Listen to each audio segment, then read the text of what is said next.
Hello everyone, जय श्री कृष्णा, राधे राधे। आप सभी को कैसे हैं आप सब लोग? होपफुली बहुत अच्छे होंगे, स्वस्थ होंगे, मस्त होंगे।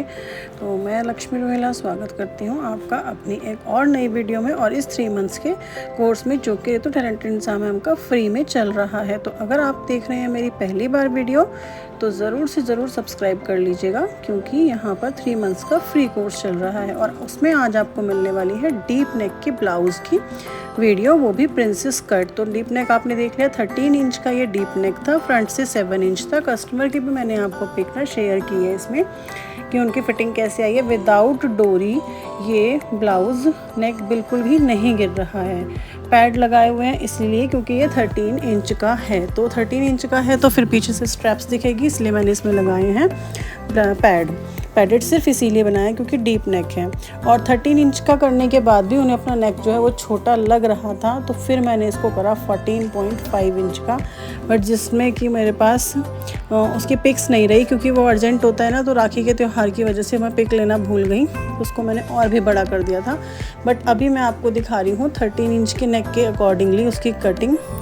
तो आप पूरी वीडियो देखिएगा, ध्यान से देखिएगा। और अगर आपके पास कोई भी पॉइंट आपको समझ नहीं आता है तो 4:30 बजे आती हूँ मैं आर्ट ऑफ सीइंग वाले चैनल पर लाइव। वहाँ पर आकर आप मुझसे कुछ भी क्वेश्चंस का, जो आपके पास क्वेश्चन है उसका आंसर्स ले सकते हो। तो 4:30 बजे ज़रूर लाइव में जुड़ जाइएगा और इस वीडियो को एंड तक देखिएगा। तो यहाँ पर मैं फ्रंट पैनल काटूँगी। उसके लिए मैंने सबसे पहले किया है हुक पट्टी के लिए आधा इंच छोड़ दिया है मार्जिन, क्योंकि हुक पट्टी लगेगी। उसके बाद हम यहाँ से लेंगे, ऊपर से भी स्ट्रेट कर दिया है और साइड से भी। यहाँ से हमने लिया है फुल शोल्डर पे निशान लगाएंगे जो कि था 14 इंच। फिर उसके अकॉर्डिंगली हम कम करेंगे कि हमें 7 इंच के लिए हमें कितना कम करना है। तो ये आप जब देखेंगे कि कितना कम करना है, ये आपको देखना है। मास्टर क्लास मैंने दी है आर्म और शोल्डर की, वहाँ से जाके अगर आप देखेंगे तो आपको फुल्ली डिटेल्ड वीडियो में समझ आएगा कि कितना कम करते हैं और कैसे कम करते हैं। तो यहाँ पर जो ये मेरा आ गया, अब आया है 5.5, और 5.5 के बाद यहाँ पे लिया है मैंने आर्मोल की लाइन। ऊपर से बस्ट पे निशान लगाया है, जो इनका लोअर बस्ट है उसका निशान लगाया है मैंने 11 इंच का, क्योंकि हैवी है बस्ट साइज़, और उसको मैंने लाइन ड्रॉ कर दिया।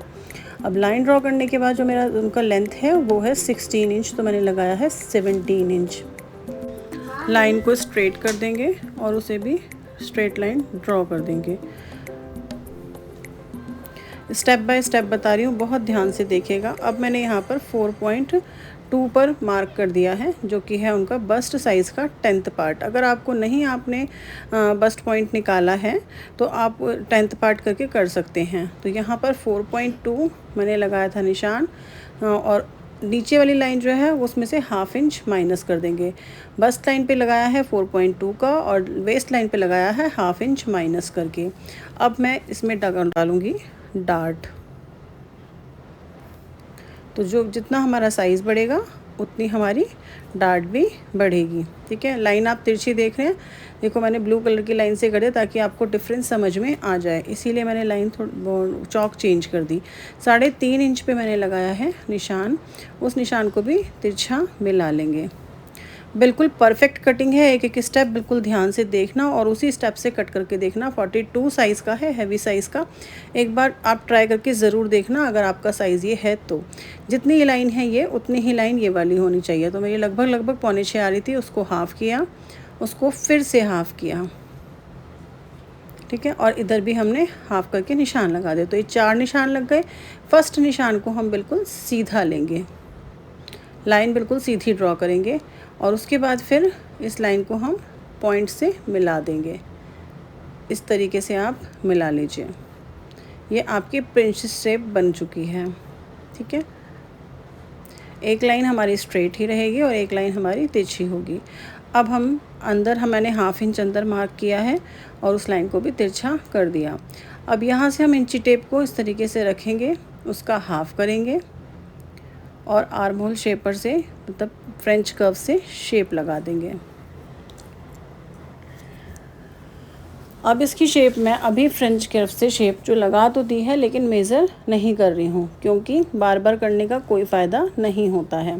तो जितनी यहाँ पर है उतनी ही हम दूसरी तरफ लगा के हमने गोलाई करी है। इंची टेप को लेंगे मैं यहाँ पर चेक कर रही थी कि बस्ट साइज़ ओके है या नहीं है। अब हमें लगानी है आर्म होल शेप।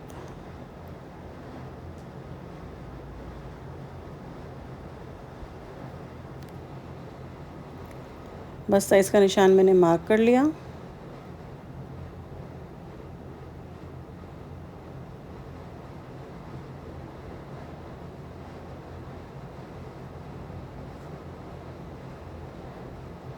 दो इंच ऐड करके मैंने बस्ट में बस्ट साइज़ का मार्क किया है। इस तरीके से जैसे मैंने अभी लिया था, इस तरीके से जहाँ पर भी एक आता है वहाँ पर आपने पॉइंट को रोक देना है और जहाँ पर भी 1 इंच आएगा वहाँ पे ही आपको मैच कर लेना है। अब हमें डालनी है आर्म होल डार्ट। तो जितनी हमारी यहाँ पे डार्ट डली है, 3.5 इंच की ये डार्ट थी, उसको मैंने कर लिया हाफ़। तो ये मेरा आया 1.25 इंच। और अब इस 1.25 इंच को मुझे डिवाइड करके करना है यहाँ पर। ठीक है, इस तरीके से अगर आप इंची टेप को फोल्ड करते रहेंगे ना, फोल्ड करने के बाद तो फिर आपको दिक्कत ही नहीं होगी कि आपको मेज़रमेंट कितनी लेनी है। इस लाइन को हम मैच कर देंगे और दूसरी लाइन को भी हम मैच कर देंगे। ठीक है, अब मेज़र करेंगे डार्ट। जितनी ये वाली लाइन है उतनी ही ये लाइन होनी चाहिए। ठीक है, इसको उठाया और मैच कर दिया उस लाइन पर। जितना कि हमारा कटेगा वो हमें मैच कर देना है।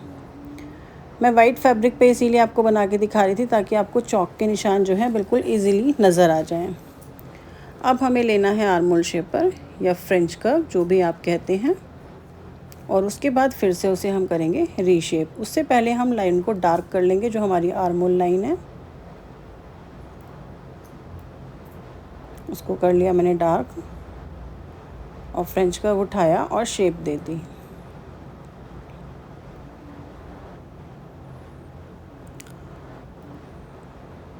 अब यहाँ पे हम मेज़र करके देखेंगे कि हमारा आर्म होल कितना आ रहा है। तो जितना मेरा रिक्वायर्ड आर्म होल था उतना ही मेरा रिक्वायर्ड आर्म होल आ गया था। थोड़ा सा हमें करने की ज़रूरत पड़ेगी, तो मैं इस जो ये आर्म होल की लाइन है उसे ऊपर उठा दूँगी इस तरीके से। जब हमें कम करने की ज़रूरत पड़ती है तो हम लाइन को ऊपर उठा देते हैं, जब हमें ज़्यादा करने की ज़रूरत पड़ती है तो हम लाइन को डाउन कर देते हैं। ये डिपेंड करता है बॉडी के ऊपर, और आर्म होल की मेज़रमेंट से ही हमारी पूरी फिटिंग होती है, क्योंकि अगर आर्म होल हमारा लूज़ होगा तो हमारी फ़िटिंग भी ख़राब ही हो जाती है। अब मेरे को जो है वो एक्यूरेट ये आर्म होल मिल गया था। वैसे तो कहते हैं कि बस्ट का जो है हाफ़ होता है आर्म होल की मेज़रमेंट, लेकिन ये ज़रूरी नहीं है। डिपेंड करता है आपके बॉडी स्ट्रक्चर पे कि कैसा बॉडी स्ट्रक्चर है, उसी के अकॉर्डिंगली आपका आएगा आर्म होल। ठीक है, ये एक रूल है कि बस्ट का हाफ़ होगा आपका आर्म होल, बट ऐसा हमेशा ज़रूरी नहीं है। वेस्ट की मेज़रमेंट ली है मैंने, जहाँ पर भी वेस्ट की मेज़रमेंट आई है वहाँ पर पॉइंट लगाएंगे और उससे मैच कर देंगे। वेस्ट की मेज़रमेंट हमेशा तिरछी ही आती है प्रिंसेस कट ब्लाउज़ में, क्योंकि डार्ट की मेज़रमेंट ज़्यादा होती है। ये 3.5 मेज़रमेंट थी, तो इससे हमने निकाल कर फिर लगाया था निशान। अब इसको मैंने मैच कर दिया। बस इतनी सिंपल सी ही कटिंग है प्रिंसेस कट ब्लाउज़ की, लेकिन अगर भाई बैक पार्ट बाकी है। कटिंग हमेशा ध्यान से देखा करो, कटिंग अच्छी होगी तो आप स्टिचिंग भी अच्छी करोगे, टाइम आपको कम लगेगा।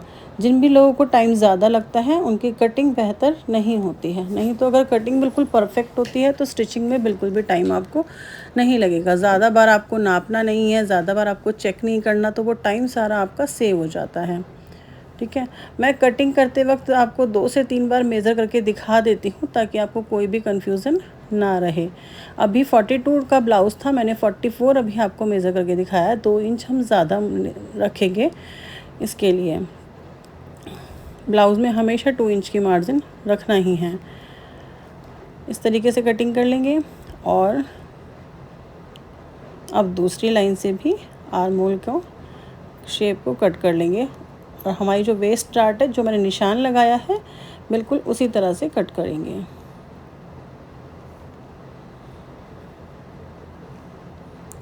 अभी मैं इसमें आपको एक चीज़ बताना भूल गई हूँ और लास्ट में इसीलिए बता रही हूँ क्योंकि ये आपकी चॉइस के ऊपर डिपेंड करता है कि आपको कितना ज़्यादा डीप चाहिए नहीं चाहिए।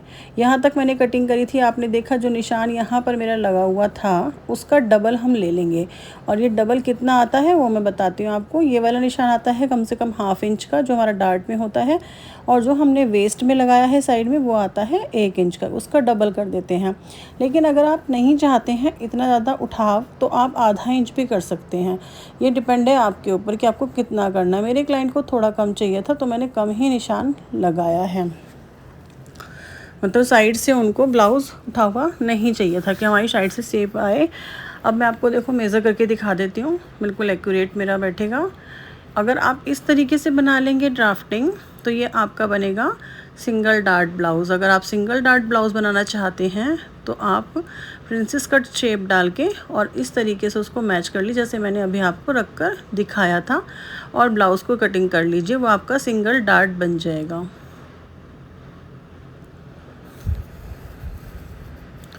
फ्रंट की ड्राफ्टिंग मेरी ऑलमोस्ट कंप्लीट हो गई है। अब करनी है बैक की ड्राफ्टिंग। उससे पहले नोचेस लगाने बहुत ज़रूरी है, जो कि हमारा है बस्ट पॉइंट। ठीक है, इस तरीके से इसमें मेज़र करेंगे, चेक करेंगे कि हमारा जो पैनल है वो बिल्कुल कंप्लीट आ रहा है या नहीं आ रहा। वैसे तो हमेशा ही कंप्लीट आता है, ये नहीं आ रहा तो मैंने आपके लिए बोला है, पर मैं आपको मेज़र करके दिखा रही हूँ। देखो बिल्कुल एक्यूरेट आया है। अब डालेंगे हम बैक पार्ट की कटिंग। तो बैक पार्ट की कटिंग कैसे करते हैं वो देखेंगे। इसमें बहुत इम्पॉर्टेंट पॉइंट है शोल्डर का, क्योंकि ये मैं बहुत ज़्यादा डीप नेक बना रही हूँ जैसे मैंने आपको फ्रंट में दिखाया था। तो मैंने 7 इंच नेक लिया है। उसके बाद हम 13 इंच के लिए कितना कम करेंगे ये फिर मैं यहाँ आपको बताऊंगी कि मेरी मास्टर क्लास की आर्मोल की जो वीडियो है वो ज़रूर देख लेना। ये चैनल जब स्टार्ट हुआ है तो फर्स्ट सेकंड थर्ड वीडियो आपके लिए बहुत ज़्यादा कंपलसरी हैं, जो भी इस वीडियो को फर्स्ट टाइम देख रहा है। और साइड में दिखा हुआ मास्टर चार्ट आपको दिख रहा होगा जो मुझे रेगुलर देखते हैं। तो जो हिसाब है जिसके अकॉर्डिंगली मैं कट करती हूँ उसके अकॉर्डिंगली मेरी जो शोल्डर है वो आई थी 4.5। ठीक है, 4.5 इंच पे शोल्डर, और हम फिर आर्मोल लाइन जैसा लेते हैं वैसा ही लेंगे।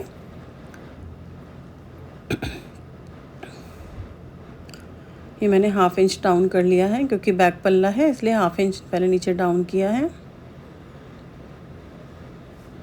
और अब शोल्डर का निशान लगा लिया। 4.5 इंच है इसकी विड्थ शोल्डर की। ठीक है, बहुत सारे लोग कहेंगे कि 4.5 इंच शोल्डर तो बहुत कम हो जाएगा, क्योंकि बैक तो हमारी क्या है वो कम से कम तो 6 इंच शोल्डर होता है। इसको देखने के लिए आप वो क्लास जाके ज़रूर देखना और चैनल को सब्सक्राइब ज़रूर कर लेना, क्योंकि इस पर 3 मंथ्स का कंप्लीट कोर्स मिल रहा है आपको, है ना। बस इतना सा लिया और अपना बैक का निशान लगाया। इसमें मैंने लूजिंग भी नहीं दी है, ये 42 के 4th पार्ट करके ही बैक का निशान लगा दिया गया है। इसमें कोई लूजिंग नहीं है। फ्रंट में 2 इंच की लूजिंग दी थी। अब मैं बैक का और फ्रंट का आर्मोल दोनों का मेज़र करके इस तरीके से मेज़र करेंगे कितना आ रहा है और कहाँ पर रुक रहा है। तो यहाँ पर भी देखो मुझे 1/2 इंच और ऊपर उठाना पड़ा फ्रंट की तरह ही। देखने में आपको एक बार ऐसा लगेगा कि आर्मोल हमारा बहुत छोटा हो गया है, लेकिन बिल्कुल भी छोटा नहीं होता है, क्योंकि जितनी हमारी ब्रेस्ट साइज़ बढ़ता है उतना आर्मोल अपने आप ही बढ़ता रहता है। तो देखो फिर दोबारा से मैंने इस तरीके से मैच करके देखा, अब एक्यूरेट आया तो मैं वहीं पर उसको रख कर कट करूँगी।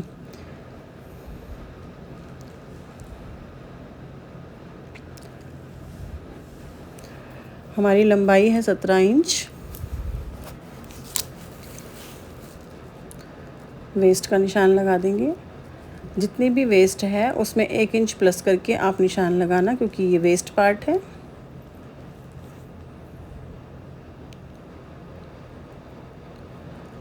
आर्मोल की शेप जो है वो बिल्कुल गोलाई में दीजिएगा, जिस तरीके से अभी मैंने आपको दिखाया।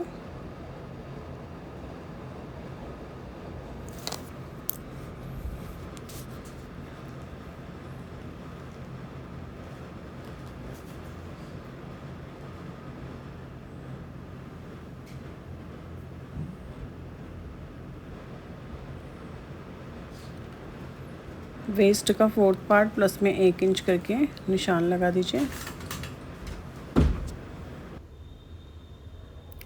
और निशान हमारे सारे कंप्लीट हो गए हैं।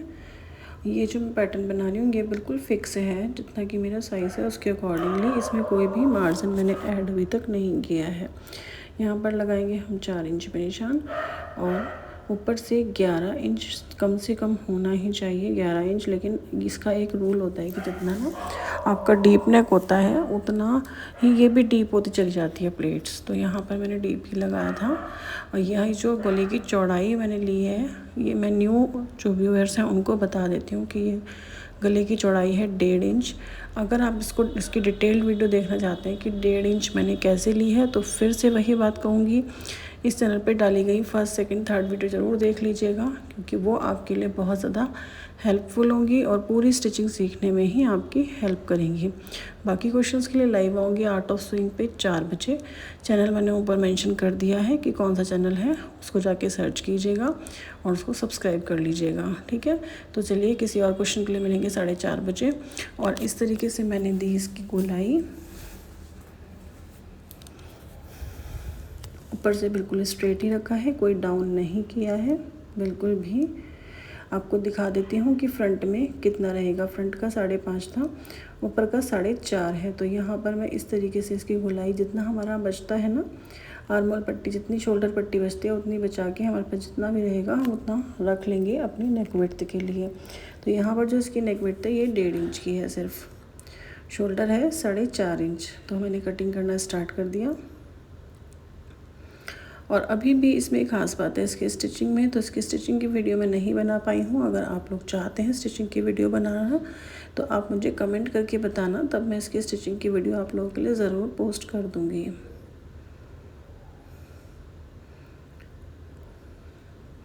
बाकी तो मेरे जितने सब्सक्राइबर हैं जो मुझे रेगुलर वॉच कर रहे हैं उनको पता है कि स्टिचिंग में भी क्या करना है, क्या पॉइंट है ऐसा स्टिचिंग का जिससे नेक विड्थ हमारी बिल्कुल भी नहीं गिरेगी, शोल्डर हमारे बिल्कुल भी डाउन नहीं जाएंगे। और आप देख सकते हैं कि 13 इंच पे तो मैंने आपको दिखाया ही है, 14 इंच पे भी मैंने इसमें डोरी लगाकर नहीं दी थी। ये बिल्कुल ऐसा ही था ब्लाउज़। 13 इंच की नेक के अकॉर्डिंगली मैंने इसमें नेक जो रखा है वो है 12 इंच 13 इंच का। तो यहाँ पे सिर्फ 3 इंच की पट्टी बच रही थी, उसको भी उन्होंने बड़ा करा दिया था बाद में, तो सिर्फ एक बॉर्डर लाइन ही बचती थी। अब यहाँ से देखो ऐसे मैच करेंगे फ्रंट पल्ले से और बैक पल्ले को, जितना हमारा एक्स्ट्रा होगा वहाँ मार्क करेंगे और उसे कट कर देंगे।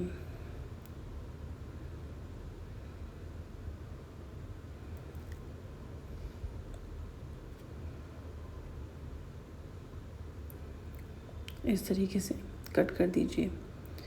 फिर बाद में एक बात ज़रूर बोलूँगी, एक बार ट्राई करके ज़रूर देखना। बहुत इसी तरीके से मैंने आपको बताया है ये pattern banana, step by step जिस तरीके से मैंने बनाया उसी तरीके से बनाना, और अपनी फ़िटिंग को एक बार चेक करके ज़रूर बताना कि कैसी आपकी फ़िटिंग आई है और क्या इश्यूज़ आए हैं वो भी। तो फ्रंट और बैक की मेरी कटिंग हो चुकी है। अब इसके अस्तर पे काटेंगे, और अस्तर पे भी लाइनिंग पे कट भी इस तरीके से करेंगे ताकि हमारी लाइनिंग जो है वो कम से कम खर्च हो। जब हम प्रिंसेस कट काटते हैं तो हमारी लाइनिंग थोड़ी कम भी लग सकती है, क्योंकि इसमें पैनल हमारे 3 हो जाते हैं। तो अगर आपका साइज़ कम है तो उसमें आपकी लाइनिंग भी कम ही लगेगी, और क्योंकि हमारा पैनल एडजस्ट हो जाता है। अभी यहाँ पर मैंने किया है बैक पैनल एडजस्ट, तो बैक को हम इस तरीके से रख के कट कर देंगे। लंबाई एक बार ज़रूर चेक कर लीजिएगा, क्योंकि मैंने जो है ये बिल्कुल फिक्स ही बनाया है पैटर्न। अब इसमें जितना मुझे मार्जिन चाहिए उतना मैं ऐड कर लूँगी, 1.5 इंच या 2 इंच जितना भी मुझे मार्जिन चाहिए उतना मैंने ऐड कर लिया है। निशान लगाएंगे या फिर पिन लगा दीजिए या कोई हैवी चीज़ रख दीजिए, और पैटर्न के अकॉर्डिंगली निशान को डार्क कर दीजिए ताकि वो कटिंग में ईजी हो जाए। ये साइज़ मेरा ज़्यादा था, बड़ा साइज़ था, तो इसमें साइड से पैनल नहीं निकल सकता। लेकिन अगर छोटा साइज़ होता है तो साइड से हम जब पैनल रखते हैं तो वो भी निकल जाता है।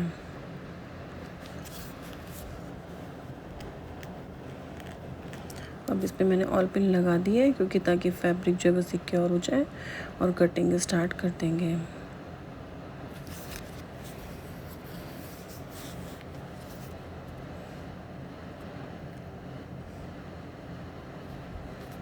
ड्राफ्टिंग वाले पैटर्न में मैं कभी भी नहीं रखती हूँ जनरली, जितना मेरे को रखना होता है मार्जिन वो मैं एक्स्ट्रा ही रखती हूँ। आपका जैसी भी रिक्वायरमेंट हो आप वैसा बना सकते हैं। अगर आपको मार्जिन के साथ बनाना है तो आप मार्जिन के साथ भी बना सकते हैं। ये मेरा बैक पैनल कट हो गया।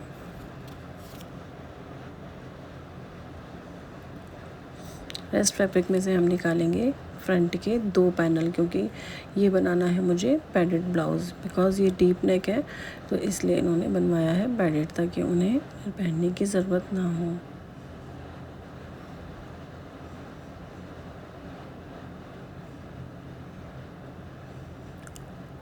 जब हम इस तरीके से एडजस्ट करते हैं तो कई बार हमारा जो भी फैब्रिक छोटा था वहाँ से निकल जाता है। लेकिन अभी साइज़ यहाँ पर देंगे हम ड्राफ्टिंग के साइड से हाफ इंच का मार्जिन, क्योंकि यहाँ पर लगेगी सिलाई। तो जहाँ जहाँ आपको लगानी है सिलाई, लेकिन वो होने चाहिए कि हमें मार्जिन के साथ लेनी है। देखो मैंने फ्रंट और बॉटम साइड में बिल्कुल भी मार्जिन नहीं ऐड किया है, शोल्डर लाइन में बिल्कुल भी मार्जिन नहीं ऐड किया है। जहाँ पर मुझे लगानी थी सिर्फ स्टिचिंग, वहीं पर उसमें मैंने मार्जिन को ऐड किया है। तो इस बात का ध्यान बिल्कुल रखना कि हमें कहाँ पर मार्जिन ऐड करना है। और जितना आपको मार्जिन ऐड करना है उतनी सिलाई भी ज़रूर लेनी है। कोई आप 0.25 भी लगा सकते हैं, 0.50 भी लगा सकते हैं, 0.75 भी लगा सकते हैं, लेकिन उतना ही मार्जिन आपको ऐड कर लेना है स्टिचिंग के अंदर। ऐसा नहीं है कि आपने 0.50 की लगाया है मार्जिन, सिलाई मार्जिन जो है 0.50 का लगा दिया और आपने सिला है 0.25 पे, तो वहाँ हाफ इंच क्वार्टर इंच की आपकी लूजिंग ऐड हो जाएगी। तो ऐसा नहीं करना है। जितना आपने लूजिंग ली, जितना आपने मार्जिन लिया है सिलाई का, उतनी आपको स्टिचिंग ज़रूर लगानी है। तो देखो एक साइड मेरी फ्रंट की निकल चुकी है।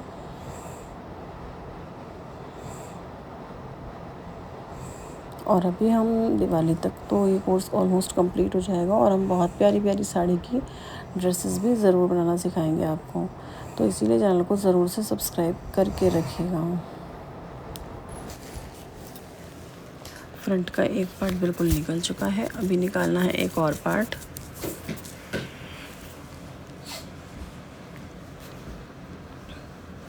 इसमें भी मैंने फ्रंट में भी मार्जिन साथ में ऐड नहीं किया था, तो एक्स्ट्रा रखा है। रेस्ट फैब्रिक में से एक और पार्ट निकालेंगे और लास्ट में स्लीव्स निकालेंगे। स्लीव्स इसमें है ही नहीं, एक्चुअली में स्लीवलेस ब्लाउज़ है ये।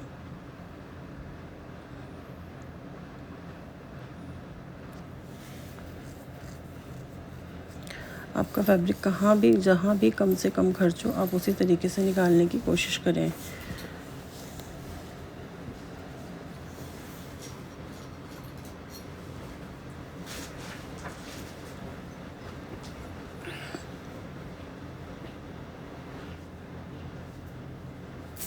जैसा कि आपने देखा होगा इस वीडियो में मैंने 2 से 3 बार पलट के लगा लिया है, ताकि जैसे भी सेट बैठ रहा है बिल्कुल कम हमारा का, जहाँ भी हम फैब्रिक खर्च होगा हमारा कम, जहाँ हमारे पास कंजप्शन ज़्यादा कम होगी, ज़्यादा से ज़्यादा फैब्रिक बचेगा, हम उसी एंगल से इस ब्लाउज़ को कट कर लेंगे।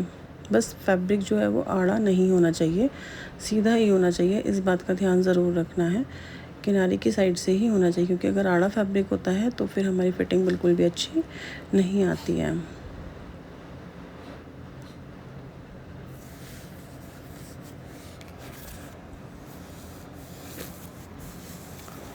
जैसे जैसे मैंने करा है लाइनिंग पे कट, उसी तरीके से सेम मुझे करना है अपर फैब्रिक पे भी कट। तो ये मैं पहले एक बार ड्राफ्टिंग की है, उसके बाद मैंने किया है लाइनिंग पे कट, और थर्ड वन इज़ है जो इसका मेन फैब्रिक है उस पर कट। और ड्राफ्टिंग किए बिना ये वाले ब्लाउज़ बिल्कुल भी अच्छे नहीं बनते हैं। जहाँ भी अगर आप ऐसे सीखते हैं तो वो बहुत ही गलत तरीका है, उस तरीके को बिल्कुल स्किप कर दीजिए। पहले आप बनाइए पेपर पैटर्न या फिर फैब्रिक पे, वेस्ट फैब्रिक पे ड्राफ्टिंग, उसके बाद इसको कटिंग करनी चाहिए। मैंने बहुत सारे ऐसे देखे हैं कि डायरेक्टली प्रिंसेस कट दिया और स्टिच कर दिया, दैट्स नॉट गुड, और उसमें फ़िटिंग बिल्कुल भी अच्छी नहीं आती है। यहाँ पे आपने पहले भी देखा है और लास्ट में भी मैं कस्टमर की पिक दिखाऊंगी आपको कि कितनी अच्छी फ़िटिंग आई है।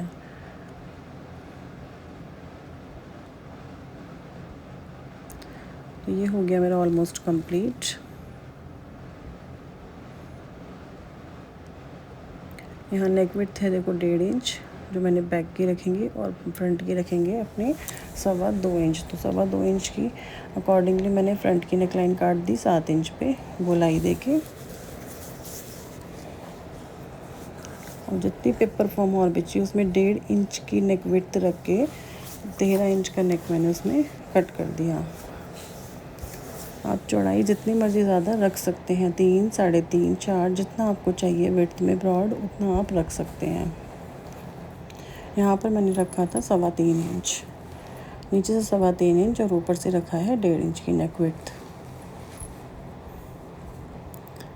ताकि उनको मटका शेप में चाहिए थी। तो अब ये मटका शेप में बहुत ही आराम से आ जाएगा।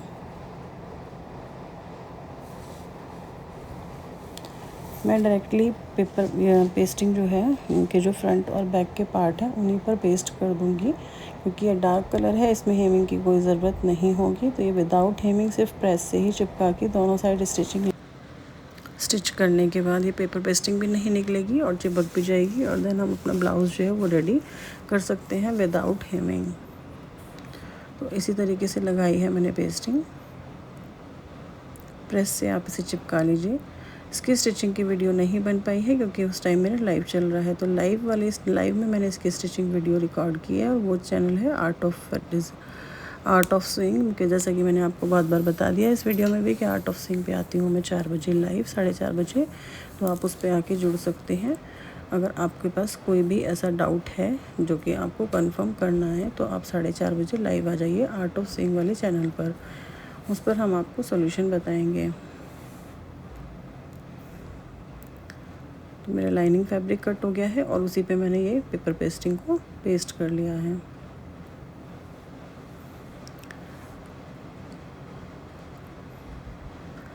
नेक विड्थ का और नेक डीप का दोनों का ध्यान रखना बहुत ज़्यादा ज़रूरी है। दोनों बिल्कुल इक्वल ही होने चाहिए।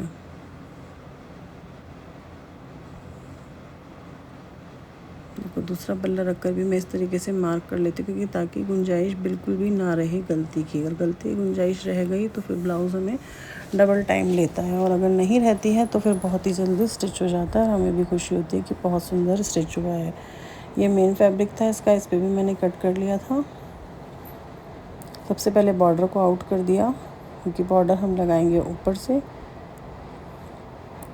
और बाकी मेन फैब्रिक मैंने कट इसको कर दिया। फ्रंट ओपन ब्लाउज़ बनाया है। वीडियो कैसी लगी है ज़रूर बताना, हेल्पफुल लगी है तो लाइक शेयर सब्सक्राइब ज़रूर करना। इसमें चौड़ा वाला जो बॉर्डर है ना वो मैंने कहीं पर भी यूज़ नहीं किया, क्योंकि स्लीव्स में पतला बॉर्डर और बैक में भी स्लीव्स है नहीं, और बैक में पतला बॉर्डर मैंने यूज़ कर लिया है। तो चौड़ा बॉर्डर कहीं पर भी यूज़ नहीं किया है। ऑलमोस्ट ब्लाउज़ की कटिंग कंप्लीट हो गई है। एक एक पॉइंट मैंने बहुत ही डीपली आपको बताने की कोशिश की है। अगर अच्छी लगी है तो लाइक शेयर सब्सक्राइब करना और शेयर ज़रूर कर देना। कोई डाउट है तो 4:30 बजे आर्ट ऑफ स्विंग वाले चैनल पर लाइव में आ जाइएगा। चलिए आज के लिए इतना ही, कल फिर मिलती हूँ एक और नई वीडियो के साथ। जाते जाते एक बार इसका नेक डीप ज़रूर देख लीजिए, ताकि ये देखो ये 14.5 इंच वाला नेक है, जिसमें कि सिर्फ एक पट्टी ही बची है, स्ट्रेप बची है। तो डिटेल्ड वीडियो है, एक बार ज़रूर ट्राई करना। और अगर कम नेक में बनाना है तो मास्टर क्लास लेके ज़रूर ट्राई करना, और ब्लाउज़ की फ़िटिंग मुझे फिर ज़रूर बताना कि कैसी आई है। Bye, take care. मिलते हैं एक और नई वीडियो में अगले दिन। Thank you so much for watching my videos.